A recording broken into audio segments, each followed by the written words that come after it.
The Wisdom of Babylonian Kings, a sleep story. The golden sun melted into the horizon, casting long shadows over the great city of Babylon. From his high throne, King Hammurabi watched as the final slivers of daylight shimmered upon the surface of the Euphrates, the river winding through the heart of his kingdom like a ribbon of molten gold. A warm breeze drifted through the open palace windows, carrying the scent of fresh papyrus and the sweet, smoky tendrils of burning myrrh. The grand hall, once alive with the bustling affairs of the day, had now settled into a hushed tranquility, disturbed only by the soft scratching of styluses pressing into damp clay. Scribes sat in neat rows, their fingers deftly inscribing the king's final decrees upon tablets, the rhythmic impressions forming a steady, meditative cadence. The glow of flickering oil lamps bathed the chamber in a golden haze, their light dancing upon the polished marble floors and the carved pillars adorned with inscriptions of law and order. Hammurabi leaned forward, the weight of the crown barely noticeable now as his mind drifted between wakefulness and rest. A messenger approached quietly, placing the last decree upon a low wooden table beside him. It was done, justice recorded, wisdom preserved. The king let out a deep, contented breath, his mind at ease knowing that his people would wake to a city where fairness and structure reigned. The voices of Babylon had quieted, the once lively streets now a resting ground for merchants and citizens alike. Even the steady gurgling of the palace fountain seemed to slow, as if mirroring the city's descent into peaceful slumber. The cool stone of his throne cradled him as he leaned back, his eyes tracing the delicate patterns of the ceiling frescoes, celestial bodies painted in deep blues and golds, a reflection of the heavens above. The warm scent of myrrh wrapped around him like a comforting embrace, lulling his thoughts into a gentle haze. His eyelids grew heavy as the final lamplights flickered, casting soft, elongated shadows upon the chamber walls. Outside, the moon had risen, a pale guardian watching over the city. The stars blinked in silent approval, their distant glow reflected in the still waters of the river. Babylon slept, its ruler now drifting into a world of dreams where justice remained eternal and peace stretched endlessly like the night sky. And as the last decree of the evening settled into the clay, so too did Hammurabi, embraced by the quiet serenity of the night. High atop the hanging gardens of Babylon, King Nebuchadnezzar too wandered along the stone pathways, the smooth cobbles cool beneath his sandals. The garden stretched out before him like an oasis of life, an emerald paradise amidst the dry desert. Cascading waterfalls tumbled from tier to tier, the sound of the water mixing harmoniously with the occasional breeze rustling the leaves of the abundant plants that surrounded him. As he walked, the scent of lavender and blooming jasmine floated through the air, wrapping around him like a comforting embrace.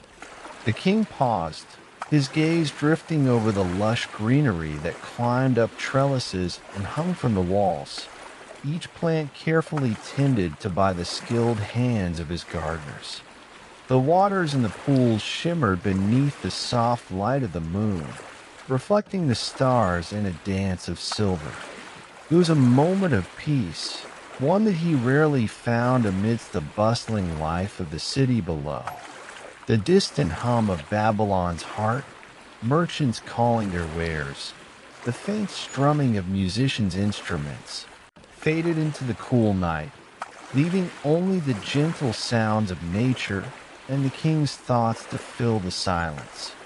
Nebuchadnezzar continued his walk, his steps slowing as he reached a pergola draped with vines, their leaves dancing in the breeze. He rested beneath it, his back against the stone, his hands folded in his lap. He took in the sight of the stars above, each one a distant promise, twinkling softly as they illuminated the heavens. For a moment, time seemed to still around him, as though the world held its breath in reverence to his solitude. The king closed his eyes, letting the serenity of the moment wash over him. His mind, often consumed by the weight of leadership and conquest, found respite in the coolness of the night air. He imagined his kingdom, thriving, peaceful, and united. The people he ruled would know prosperity. Their homes would be filled with laughter, and his reign would be one remembered for its wisdom and strength. Nebuchadnezzar's thoughts drifted deeper as the weight of sleep settled over him. The tranquility of the garden, the rhythm of the waterfalls, and the calm of the starry night lulled him into a deep slumber, his dreams carrying him to the farthest reaches of his kingdom, where peace reigned supreme. Beneath the pergola, with the stars as his only companions, the king rested, his heart at ease, lost in dreams of a brighter tomorrow. In the quiet stillness of the royal observatory, King Nabonidus sat amidst his trusted court astronomers. The grand chamber, open to the heavens above, was bathed in the soft glow of starlight. The sky stretched out in a vast canvas, its stars twinkling like ancient storytellers, each flicker a tale passed down through the ages. The celestial bodies, distant and eternal, seemed to whisper secrets carried across the endless expanse of the cosmos. A gentle breeze stirred the air, lifting the linen curtains that hung loosely from the chamber's columns. The faint rustle of fabric joined the more pronounced sound of quills scratching across parchment, as the scribes diligently recorded the movements of the stars. Their hands moved in precise rhythm, capturing the dance of the heavens as it unfolded in real time. The king's eyes followed the constellations, his mind absorbing the stories the astronomers wove through their interpretations. One of the stargazers spoke softly, his voice rich with knowledge and reverence for the stars. He described the patterns in the sky, tracing the paths of planets and the shifting of constellations with a delicate hand. Each word was steeped in wonder, as though the heavens themselves had whispered it into his ear. Nabonidus listened, captivated by the lullaby of wisdom that filled the air, his heart swelling with the awe of the infinite universe before him. The night stretched on, and the king's thoughts began to drift, carried by the rhythm of the astronomers' voices. His gaze softened, lifting higher to follow the constellations as they moved slowly overhead, like ancient gods in their eternal procession. Each star seemed to beckon him, pulling him deeper into the vastness of the cosmos. With the gentle pull of the night, Nabonidus's thoughts grew hazy, like the mist that lingered just before dawn. Sleep, like a quiet celestial force, took hold of him, and he sank into a world where the stars spoke directly to him.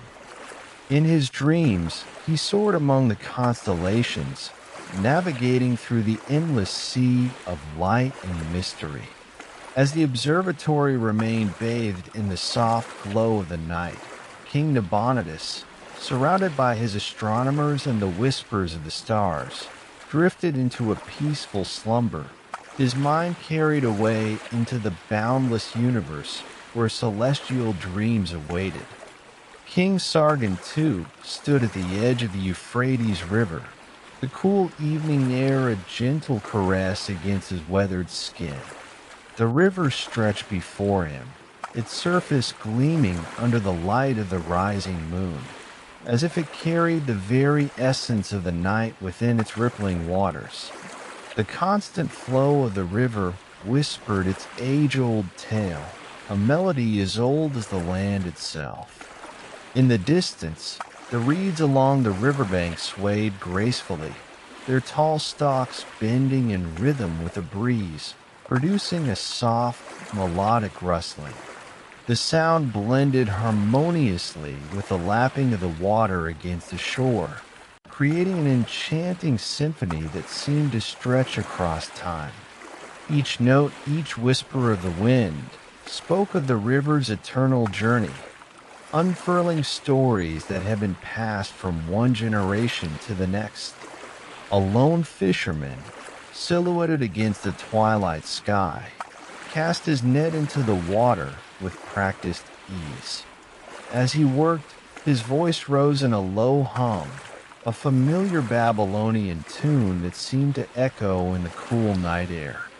His song was a lullaby to the river, a melody sung in reverence to the land that had provided so much for the people.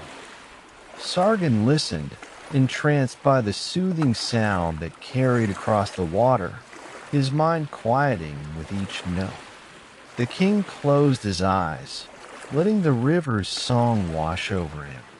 It was a melody older than the kingdoms, older than the lives of even the mightiest rulers. It spoke of wisdom, of the passage of time, and of the eternal flow of life itself. The river had seen the rise and fall of empires, witnessed countless stories, and yet it continued to move, forever steady and unchanging. Sargon lowered himself onto a smooth stone by the water's edge, resting as he listened to the eternal rhythm of the river. The night air wrapped around him like a comforting blanket, and the soothing sounds of the water, the wind, and the fisherman's song began to blend together, weaving a tapestry of peace and tranquility. As the king rested, sleep began to pull him gently under, like a tide that carried him further from the waking world. The river's song, rich with the wisdom of the ages, lulled him into a deep slumber.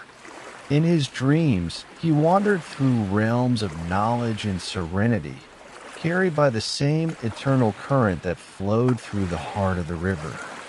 As the first golden rays of dawn stretched across the horizon, King Esarhaddon sat in stillness within the temple sanctuary, his presence alone filling the sacred halls with quiet reverence. The soft glow of flickering lamps bathed the chamber in a warm, ethereal light, casting long shadows upon the polished stone floors. Each lamp's flame trembled slightly, as if in reverence to the divine energies that fill the air, their soft glow reflecting off the intricate carvings that adorned the walls. The scent of sandalwood lingered, its calming fragrance weaving through the temple, grounding the king in the serene atmosphere. It was a scent that spoke of ancient rituals, of a time when the gods themselves walked among mortals. The air itself seemed to hum with sacred purpose, filled with the promise of wisdom that only the oracle could offer. A priestess stood before the king, her voice rising and falling in gentle cadence as she chanted a blessing. Her words floated through the air like waves upon the sea, each syllable imbued with a quiet power that resonated within the temple's stone walls. The king's gaze softened as he listened, allowing the rhythm of the chant to settle his mind, his thoughts aligning with the sacred space around him. The gentle chime of bronze bells echoed softly through the temple, marking the arrival of the new day. The sound was a subtle call to the gods, a reminder of the delicate balance between the earthly realm and the divine. With each chime, the temple seemed to come alive, the sacred halls imbued with the promise of blessings yet to come. Esarhaddon closed his eyes, allowing his breath to deepen as he inhaled the rich, sacred air. The final whisper of the oracle's voice lingered in the space, its words floating on the air like a delicate sigh. In that moment, all was still, an eternal pause in time. And as the last echoes of the oracle's whisper faded into the soft morning light, sleep began to claim the king. It swept over him like a gentle tide, carrying him into a world beyond the temple walls. In his dreams, peaceful visions unfolded, images of serene landscapes, of harmony between earth and sky, where wisdom and tranquility reigned supreme. There, in the quiet embrace of sleep, Esarhaddon found solace, knowing that the oracle's blessing would guide him into the day ahead.